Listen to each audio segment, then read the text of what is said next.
அனைவருக்கும் வணக்கம். இந்த ஒரு வீடியோ நான் ப்ளே பண்ணுறேன். வக்கீல் வண்டுமுருகன் வந்து நாம் தமிழர் கட்சிக்கு எதிராக பொய்யா பேசிக்கிட்டு இருக்கான். பிராடு பை அப்படிங்கிற மாதிரி வந்து பரப்பிட்டு இருக்காப்புல. அதை கேளுங்க. எனக்கு ஒரு டவுட் என்னன்னா, கள்ளக்குறிச்சியில போன ஆட்சியில கள்ளச்சாராயத்தை குடிச்சு பல பேர் உயிரிழந்தாங்க. போறதா இருந்த திரு மு.க. ஸ்டாலின் அவர்கள் வந்து வழங்கினார். அப்பேற்பட்ட பல லட்சங்களை மக்கள் காசை கொண்டு கொடுக்கும்போது இந்த வழக்கறிஞர்களும் நாம் தமிழர் கட்சிக்காரர்களும் எங்க போயிருந்தாங்க? அவங்க நம்மளோட பணம் இப்படி போய் விரைவானது எந்த டேஷுக்குடா? குடிக்க வந்த கள்ளச்சாராயத்தை குடிக்க வந்த குடியார பயலுங்களுக்கு என் காசை கொண்டு கொடுக்குறேன்னு சொல்லிட்டு கேட்டாங்களா இல்லையா? கேட்கவே இல்லை. இந்த வக்கீல் வண்டுமுருகன் பிராடு நெல்சன் வந்து எவ்வளோ கீழ்த்தரமான, எவ்வளோ கேவலமான, எவ்வளோ கேடுகட்ட நபர் அப்படின்னு சொல்லி பாருங்க.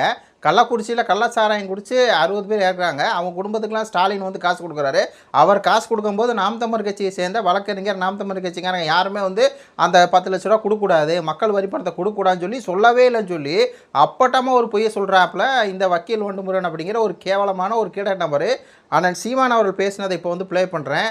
நீ எல்லாம் எதுக்கியா வந்து வக்கீலுக்கு படித்த, பொய் பரப்ப தான் படிச்சியா அப்படிங்கிற மாதிரி இருக்குது. சண்டையில செத்தா ஒரு சல்லி காசு கிடையாது. சாராயம் குடிச்சா 10 லட்சம்னா இது நாடாடா? இது குடிச்சு இறந்தவருக்கு எதுக்கு 10 லட்சம்? யார் காத்துல கொடுக்குறது? யார் காத்துல கொடுக்குறது? வக்கீல் வண்டுமுருகன் அண்ணன் பேசின இந்த வீடியோ வந்து பார்த்தியா? இல்லை நாம் தமிழர் கட்சிக்காரங்க வந்து அந்த கள்ளக்குறிச்சி சாராயத்தில் செத்தவங்களுக்கு காசு கொடுக்கூடாதுன்னு சொன்னாங்களே, அதை வந்து நீ கேட்டியா? ஒன்றும் இல்லைங்க. இந்த வக்கீல் வண்டுமுருகன் போன்றவர்கள் காசை வாங்கிட்டு, விஜய் அவர்களோட காசை வாங்கிட்டு திமுக வந்து சீமான் ஆதரிச்சுக்கிட்டே இருக்காரு. அப்போ கள்ளக்குறிச்சியில் பாருங்கள், செத்தப்போ 10 லட்ச ரூபா திமுக கொடுத்துச்சு, அப்போ சீமான் கேட்கலாம் அப்படிங்கிற மாதிரி எதுக்குடா இப்படி போலியான ஒரு விஷயத்தை வந்து பரப்புறீங்க? எப்படி இப்படி ஃபேக்கை வந்து எப்படி நீ வந்து அப்படியே தைரியமாக கெத்தாக வந்து உட்காந்து பேசுகிறாப்புல இந்த வக்கீல் வண்டுமுருகன். ஒரு உண்மையை பேசும்போது நெஞ்சு நிமித்திட்டு பேசலாம். ஆனால் வந்து ஒரு பொய் சொல்கிற, அப்பட்டமாக ஒரு பொய் சொல்கிற, ஒரு கட்சி குறித்து அவதூறு பரப்புற. அப்படி அவதூறு பரப்பும்போது எப்படி நெஞ்சை நிமித்திட்டு நீ உட்காந்து பேசுகிற? சீமானவர்கள் வந்து கள்ளக்குறிச்சியில் செத்தவங்களுக்கு காசு கொடுக்கக்கூடாது. யாரோட காசை கொடுக்குற? ஏன் கவர்மெண்ட் காசை கொடுக்குற? ஏன் மக்கள் காசை கொடுக்குற? கொடுக்காத. யார் வந்து அந்த கள்ளக்குறிச்சி சாராயம் வந்து அந்த காய்ச்சினானோ அவன்கிட்டருந்து காசை வாங்கி அதை கொடு. எதுக்கு வந்து மக்கள் பணத்தை கொடுக்கான்னு சீமான் கேட்டிருக்காருங்க. பல இடத்துல கேட்டிருக்காரு. ஆனால் சீமானை வந்து கள்ளக்குறிச்சி சாராயத்துக்கு வந்து அவ்வளோ எதிர்ப்பு தெரிவித்தார். சாட்டை எண்ணெய் நேராக போனார், எல்லாம் பண்ணோம். ஆனால் அந்த வக்கீல் வண்டுமுருகன் அப்பட்டமாக ஒரு பொய், ஒரு பிராடுத்தனத்தை வந்து பண்ணிகிட்டு இருக்காப்புல. என்னென்னா சீமான் அவர்கள் வந்து விஜயோடைய மோத்திரை வந்து கிழிக்கிறாரு. அதே மாதிரி தீரன் திருமன்னு சொல்லி நாம் தமிழர் கட்சியோட வக்கீல் வந்து இந்த அரசு வேலை கொடுக்குறாங்களா, அந்த வேலை வந்து கொடுக்கக்கூடாது அப்படின்னு சொல்லி நம்ம வந்து கேஸ் போடுறோம். ஏன்னா இது வந்து இடைத்தேர்தல் வருது இல்லையா, அதை மனசில் வச்சு தான் விஜய் அவர்கள் என்ன பண்ணுறாரு, இந்த மாதிரிலாம் பண்ணி அந்த கரூர் மக்களை வந்து கூட்ட நெரிசல் சம்பவத்தை வந்து அப்படியே நீர்த்து போகிறாரு. நான் காரணம் இல்லை, திமுக தான் பண்ணிடுச்சு அப்படிங்கிற மாதிரி அதை வந்து ஒரு பழியை போட்டு நான் கரூர் மக்களுக்காக இருக்கேன், எனக்காக வந்து இறந்து போனவங்களுக்காக இருக்கேன் அப்படிங்கிற மாதிரி ஒரு போலி பின்பத்தை அதை வச்சு ஒரு சிம்பத்தி கிரியேட் பண்ண எல்லாரும் கைவிட்டு போயிட்டாங்க. தனக்காக இறந்தவருக்கு விஜய் வந்து இந்த மாதிரிலாம் ஒரு ஹெல்ப்பி டெண்டன்சியோடு இருக்கார் அப்படிங்கிற மாதிரி அதை வச்சு இவங்க அரசியல் பண்ணுறாங்க. அதை நம்ம வந்து ஏற்று கேள்வி கேட்டால் சீமானை வந்து கள்ளக்குறிச்சி மரணத்துக்கு மு.க. ஸ்டாலின் கூட காசு கொடுத்தாரு, அதை ஏற்று கேட்கலன்னு சொல்லி எப்படிப்பட்ட அவதூறு, எப்படிப்பட்ட விஷயத்தை வந்து இந்த வக்கீல் வண்டுமுருகன் வந்து பண்ணுறாப்புல அப்படின்னு சொல்லி பாருங்கள். இந்த மாதிரி கீழ்த்தரமான நபர்கள் தான் அண்ணன் சீமான் 500 கோடி வாங்கிட்டார் அப்படின்னு சொல்லி விமர்சனம் வைப்பாங்க. இந்த மாதிரி கீழ்த்தரமான நபர்கள் தான் சீமான ஒரு கார் வாங்கிட்டார், அந்த காரு காசு வச்சு அப்படின்னு சொல்லி அதில் ஸ்டாலின்கிட்ட காசு வாங்கிட்டா அப்படின்னு சொல்லி அவதூறு பரப்பாங்க.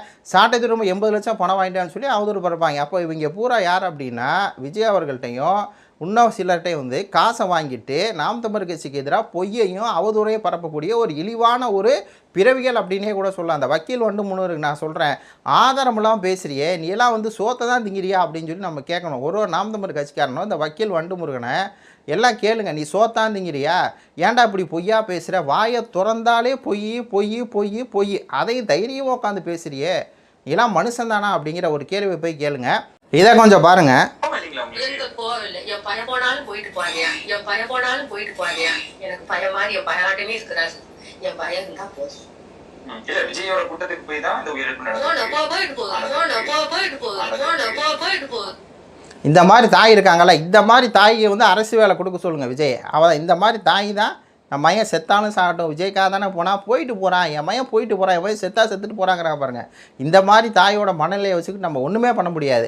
இப்போ இந்த மாதிரி தாய்களையெல்லாம் ஏமாத்தினா என்ன பண்ணோம்? இந்த மாதிரி வண்டுமுருகன் மாதிரி ஆட்கள் தான் சீமான் வந்து சொல்கிறார்ல. அப்போ இந்த வண்டுமுருகன் வந்து சீமான் வந்து திமுக ஆட்சிக்கு 10 லட்சம் கொடுத்தா கேட்க மாட்டார். அதே வந்து தாவேக்கா விஜய் வந்து பார்த்திங்கன்னா பாதிக்கப்பட்டவங்களுக்கு அரசு வேலை கொடுத்தா அவர் வந்து கேட்பார் அப்படிங்கிற மாதிரி போலியான ஒரு கட்டமை உருவாக்குறதுக்கு இந்த வக்கீல் வண்டுமுருகன் போன்ற ஒரு அப்பட்டமான ஒரு பொய் பேர்வழிகள், பொய்யிலே இது பண்ணக்கூடியவர்கள். பொய் தான் அவங்களுக்கு வந்து மூலதனமாக இருக்கும். அந்த கும்பல் பேசுகிறத நம்ம வந்து அடித்து உடைப்போம்.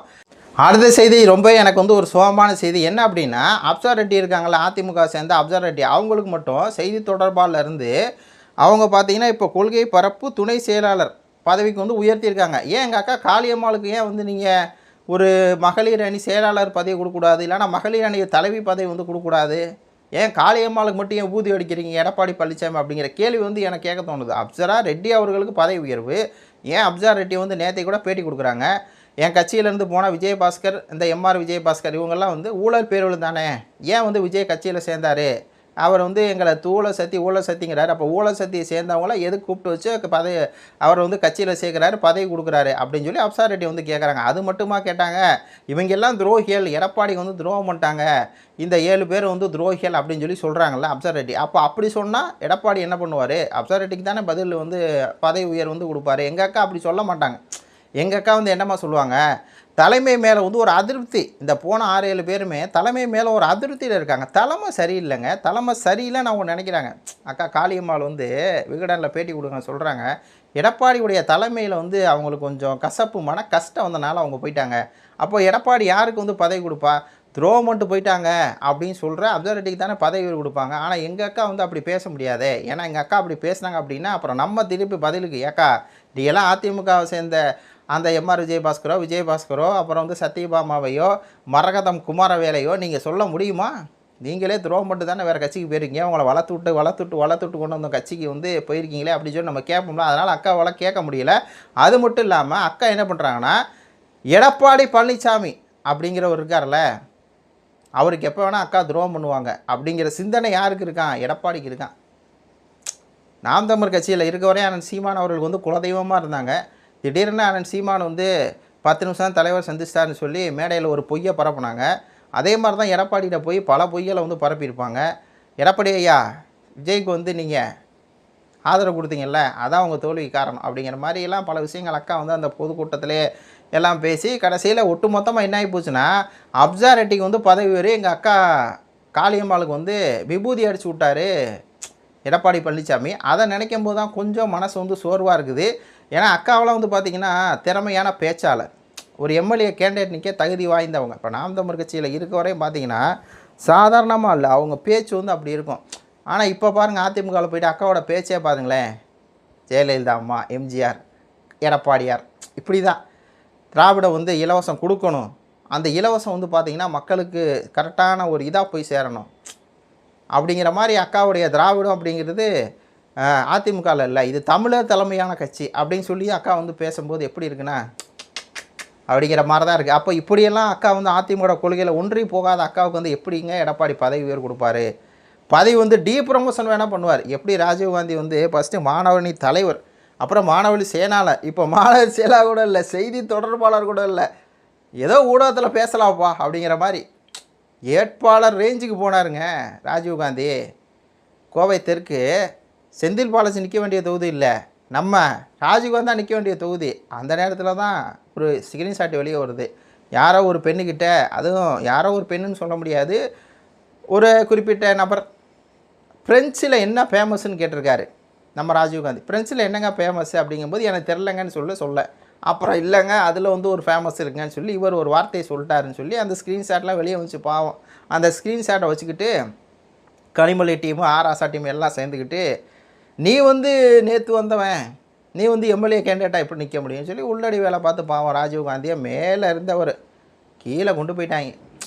அதே மாதிரி தான் அக்கா காளியம்மாள் வந்து இன்றைக்கி வந்து ஒரு பொசிஷனில் இருக்கிறாங்க. ஆனால் அவங்களுக்கு வந்து பார்த்திங்கன்னா ஒரு கொள்கை பரப்பு துணை செயலாளராக இருக்கிறாங்க. அவங்கள அப்படியே ஒரு மகளிர் அணி தலைவியாக, ஏன் வளர்மதி அவர்கள் தான் 30 வருஷமாக இருக்கணுமா மகளிர் அணி செயலாளராக, எங்கள் அக்கா காளியம்மாள் இருக்கக்கூடாதா, ஆனால் இருக்கக்கூடாது பாவம்.